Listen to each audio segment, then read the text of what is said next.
Hello. In this video I want to again show the entry to FreeCAD 018. In recent videos that I've made, I sometimes saw that people are still a little bit confused about the basics of FreeCAD, how FreeCAD works, and this time I have a little project which I want to redo as a video that shows a very simple entry to get the first part out of FreeCAD ready for 3D printing. So what is it? It's a little hook that is fixed over the edge of some box, which is 5mm wall here, and there's a couple of cables which I want to put into this hook structure. So even though it looks quite complicated, it is very easy to build. Let's start from scratch. When you install FreeCAD in the version 018, I'm working with FreeCAD 018 revision 16110, also known as 018.1, which is the first sort of service release after the 018 version was ready, with a couple of bug fixes. And very important, when you follow, I'm using the so-called gesture mode for the mouse movements. There's a couple of different ways how to move a mouse, and gesture mode is the one that I'm using, very close to usual programs in Windows or in Linux. I'm working with Windows 10 as the base operating system. Let's first select the way we're gonna construct. As mentioned in other videos, there's a couple of different ways how to create something in FreeCAD. I'm usually working with the so-called part design mode, and part design mode is some construction way that is based on sketches and features. A sketch is a 2D drawing which then is converted into a 3D object which we call a feature. And this 3D object that was created will then be modified by holes, by other pads that are added, which we call features. So let's just start. You switched your workbench to the part design and you click File, New. A part design is always based on one or more bodies. Let's create a body. Every body needs at least one sketch or a base object, a base feature, but that's something for other videos. We create a sketch. A sketch is always based on a plane that is how it is orientated in space. Usually you will work with the XY plane, which is looking to the part from the bird's eye view, or if you imagine you have something laying on your table and you look downwards to it. That's the way you would think about an XY plane. We just select, click OK. Next is create the 2D drawings. I'm not going to work through all these symbols and through all the things that you can see here. I've did this in a couple of other videos already. I just want to organize stuff a little bit, because for the video I started with a fresh initialized file, and therefore I first got to put things back in shape.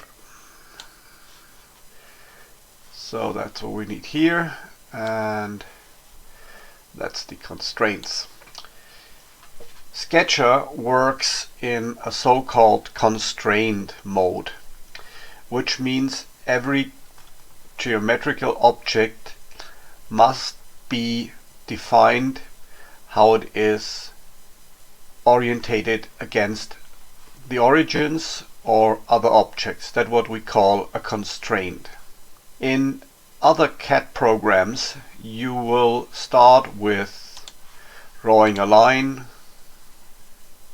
and you will always say, I must draw this line from this point to that point, and I must look that this line is really vertical, or you have to define the endpoints where they are, and so on.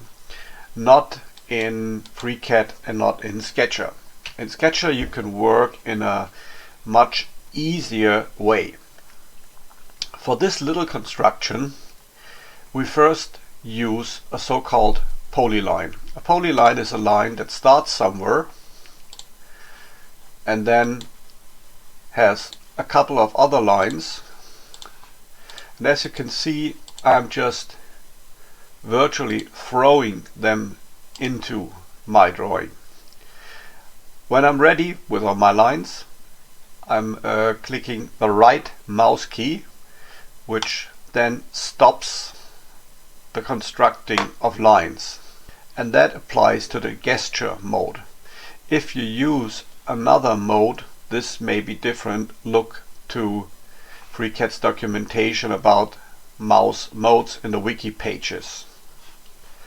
So now you can see it's fairly strange how it looks, but that does not matter at all, because with the constraints we will now fix this somehow in the 2D space.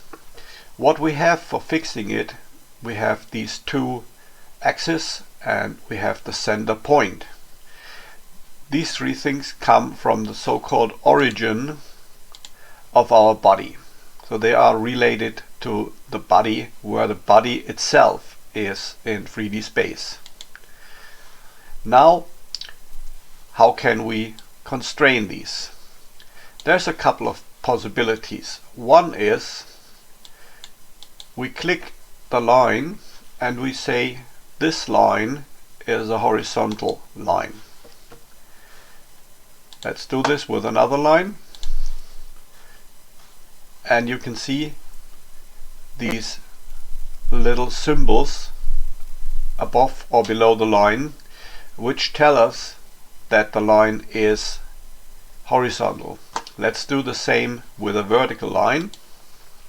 We click the line, we constrain the vertical, and now we see it is a vertical line by the little symbol. We can do the same with the other lines, but we can also just click a couple of lines and then apply the mode or the constraint.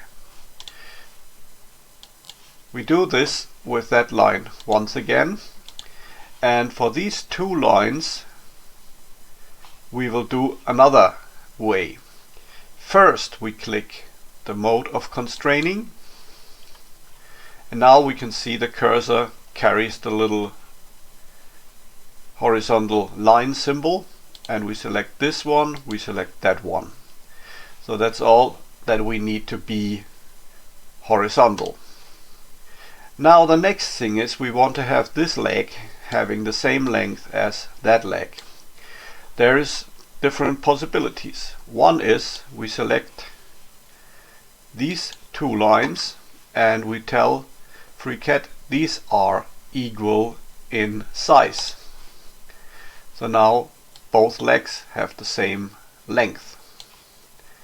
The next thing is we want to have the whole thing symmetrically to the center point, but only in the horizontal extents. So we start to select 1, 2, and finally the third point, and then we apply the symmetry.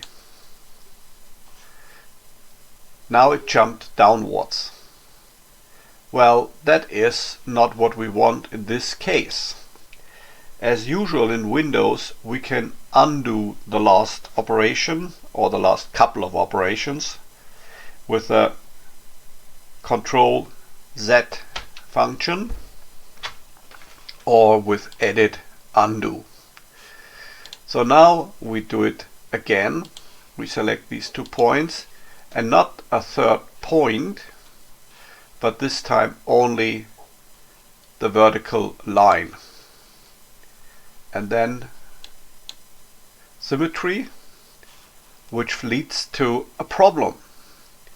And the problem is when these 2 points are symmetrically to that line, they will be horizontal, or they will be on a horizontal line. So to achieve the possibility of making it symmetrically, we first delete this constraint. And now this works. The symmetry is okay now. We can move it, but it will always be symmetric. Same with these 2. Now first we delete by selecting and then press the delete key. You can delete the constraint. Again, these 2 symmetrically. So another possibility to make these 2 lines both being vertical is, well, we want to have them parallel. Let's just do it so you can see that it works, which would be okay by the principle. But in our construction there's a little thing that's different. We don't want them to be symmetrically. I tell you why later. And we also don't want them to be vertical. The reason is I want to have them slanted a little bit so that this line is about 1/10 of a millimeter wider than the gap here.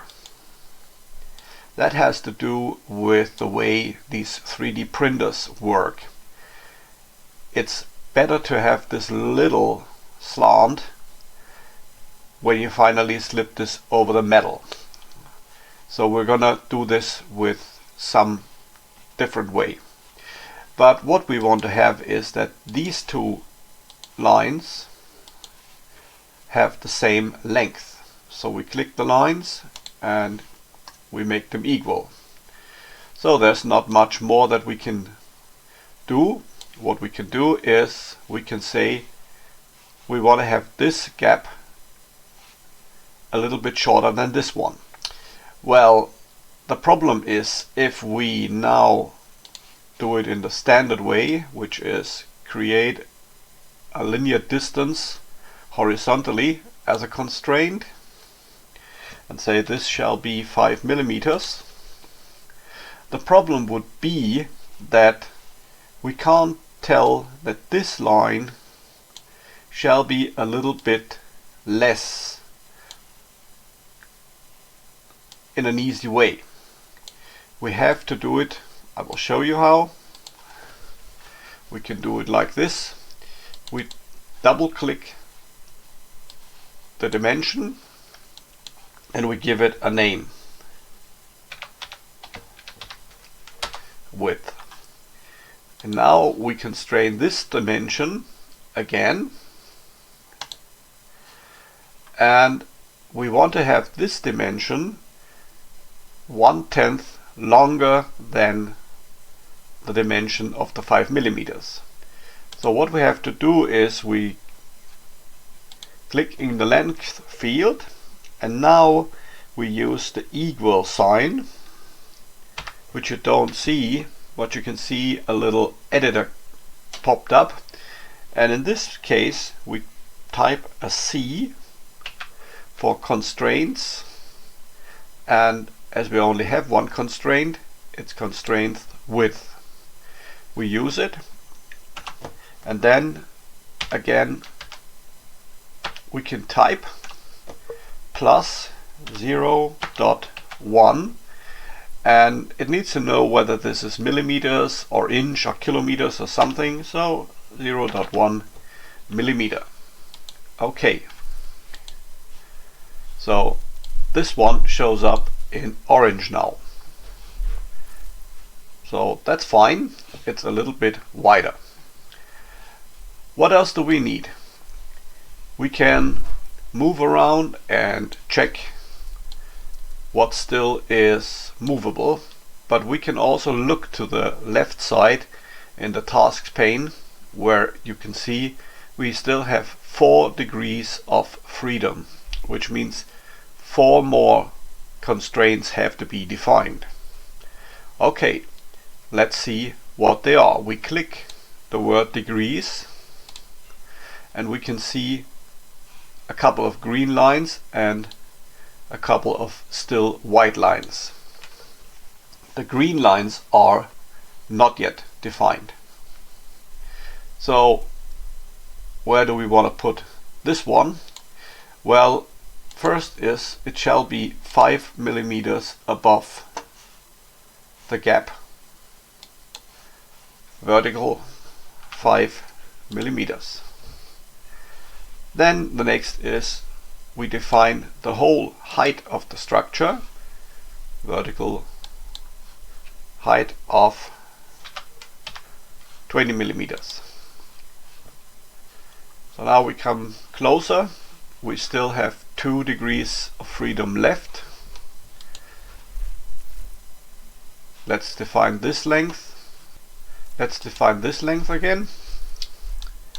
Horizontally 3 millimeters. Now we've got the U shape nearly perfect. All we need to do is we have to define where in space it should reside. As it is symmetrically, we could easily say, okay, we have the center point and we want to have the center point on another line, which is the inner line of the gap. And there's a constraint that says point on object, and it moves it down, and now it's fully constrained. We can see this by its green color. So let's move a couple of these out here. While I'm doing this, I want to tell you something, and that is often we are asked in the forum, well, can't we have this with a slanted leading line, and can't we change the height, can't we change the way and the shape how these measurements look, and so on.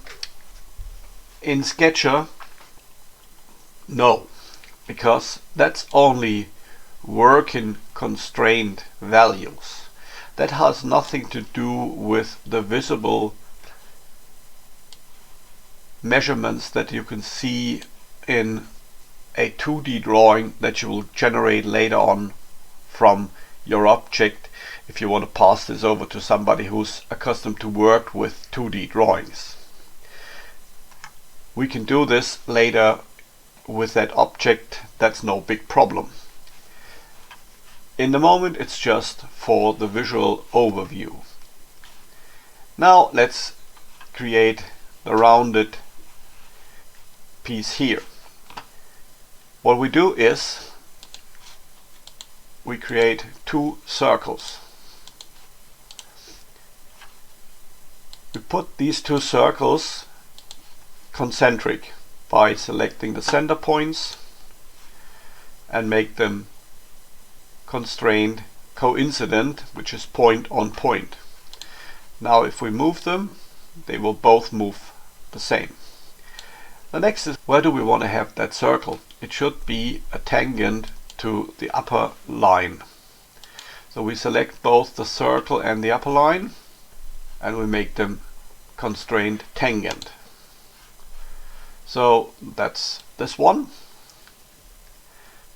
We still can move it this way, and the way I want to do this is I want to have the inner circle tangent. So we select this line, we select the inner circle, and we make it tangent. So this is how it looks presently. And still we need to define the distance between both of the circles. And I want to have this as 3 millimeters. So what I'm doing is I'm switching the line mode with that symbol to the blue construction helpline mode. And I'm just putting a line in here. Now we put in the constraints. We select this point, we select the inner circle, and we make them point on object. The same point, outer circle, point on object. And then I want to have this line being horizontally, and I want to have this line perpendicular to the inner circle. So select line and circle, make it perpendicular. This puts the line in the right place. Now finally we define the length of the line, and that's to be again 3 millimeters, which is the same width as my walls have. This leaves us with 1 degree of freedom, and we can look where this degree of freedom is. It has to do with the line, and we can see it depends on the radius of the circles. So let's click this circle and define its radius with being 3 millimeters. So relatively close to the final shape. The next what I'm gonna do is I want to have the cutout here, and therefore I'm gonna draw a rectangle, again just somewhere, and from that rectangle I first delete the 2 lines that I don't need. That leaves me 2 lines in parallel. I move them approximately where I want to have them, and now there's a function that we find here, trim an edge, and we trim this piece away, we trim that piece away, we trim this away, a little bit clicking problems, we trim this away, that, and finally this one. So now we have something here that will later on make us problems. Now at this point we reach a little bit of a problem, and that problem is that as we work with a constraint-based system, there is a mathematical functionality in the program which we call the solver. Here you can see solver messages, and this solver sometimes has problems that constraints are working against each other, so they are not possible to solve. If we look at this point here, we come to one problem, and that is when we now start the following. I want to continue removing lines that we don't need, or better say that would create problems afterwards. So I thought I removed this line from the upper to the lower crossing with the circle. Let's see what happens. We get a message that tells us there are conflicts, which means in the moment it deletes this line, it will create new constraints which are working against each other. So that's not good. We go back with the undo function and we look for a different way. I tried this and that possibilities and finally came to the conclusion the best way would be to remove this line entirely first and then recreate the line as it is needed. So we need it from here up to here, and we need a line from here to somewhere where it closes the circle, and that's what we're gonna do later. So first let's say this line is vertical and this point is on the circumference of our circle, which now started to move because it lost its position in space. The only position that it still has is it still wants to be tangent, but it can't be tangent to here, so we need to tell it, okay, tangent to this line, which now starts a new problem, and that is we've lost the symmetry here, but that's not a big deal. Let's recreate the symmetry. So we're back to symmetry, and this opening as well as that opening, they are still here. So now we can say, okay, why not create a line that would close here. So first we said at this point we need a distinct value of 2 millimeters, and now we can create a line that goes from here to that corner. Always when you try to click directly on the points for fixing constraints, be sure you check afterwards, because often it happens that you think you really got it. At the moment it was yellow, but it's just very short distance to move, so it doesn't get valid. Okay, so we can still move this opening, and we need to give it some definition. Let's say these 2 points shall be on an horizontal line, and this finally gives us a new valid structure, which still has a couple of problems. And the problem is we need this shape, that part of the circle, as well as the remainders here are not valid. So let's try to cut again. Cut this one out. Cut this one out. And there's something remaining which we have to delete. So now the structure looks much better, but it's got a couple of degrees of freedom again. So let us see what happened.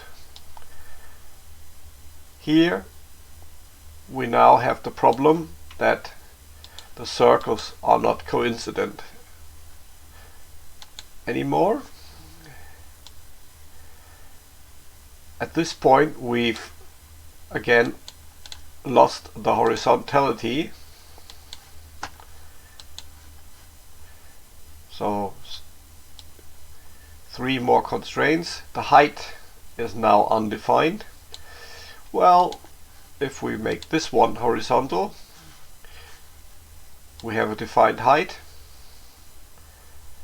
and here we've lost the point on object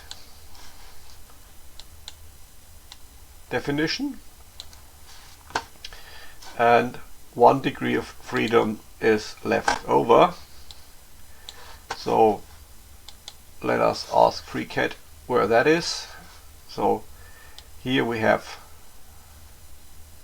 one more problem, and this can be solved by telling these 2 points are vertical. So now it looks pretty good, and we can close and let us try to pad it.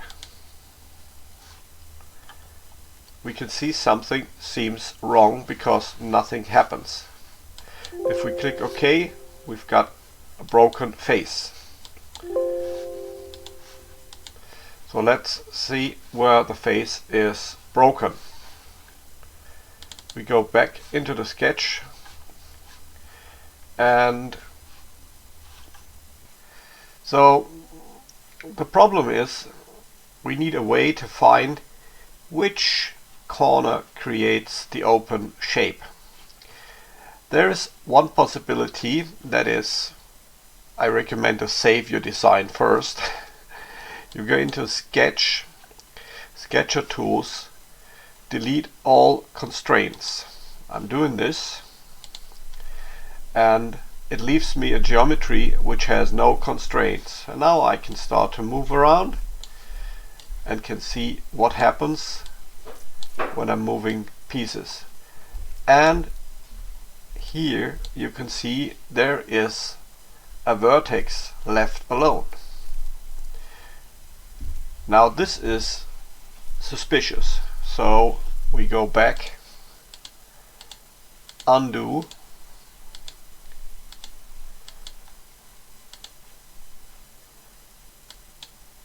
until we're back to a fully constrained sketch. And now we say, good, we take this line and we take that line, and we use a tool that gives us all the constraints that are associated with these 2 lines.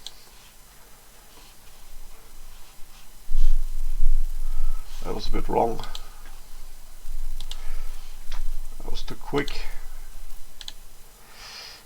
And we can now select them here, and let's easily just delete them. That's not too much work left over. And now we can move these lines. We can delete the single point,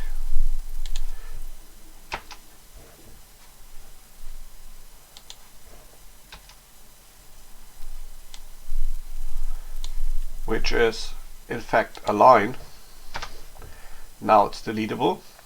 And now we go back and rearrange. So that point on that point, coincident. That point on that point, coincident, as well as this point and that point, also coincident. This line we set vertical. This distance we restrained to 2 millimeters. So 3 degrees of freedom left over. Let's see. Okay, we have a movability here. We've lost the height, which we had defined for 5 millimeters, and that one horizontally leaves us one more open constraint, and that can be solved by telling this line to that circle shall be tangent. So we're back to a defined model that has the shape we wanted. and now it's easily paddable. So I want to have it 5 millimeters, and that is all we need for this little design, which is a bit complicated with this cable holding arc. So we're ready. All is done. One single body.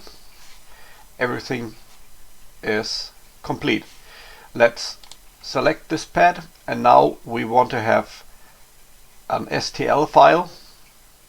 We go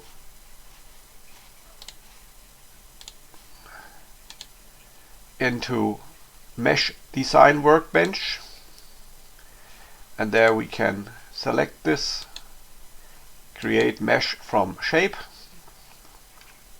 We create a standard mesh, which normally gives the best results, and finally we export the mesh to a file,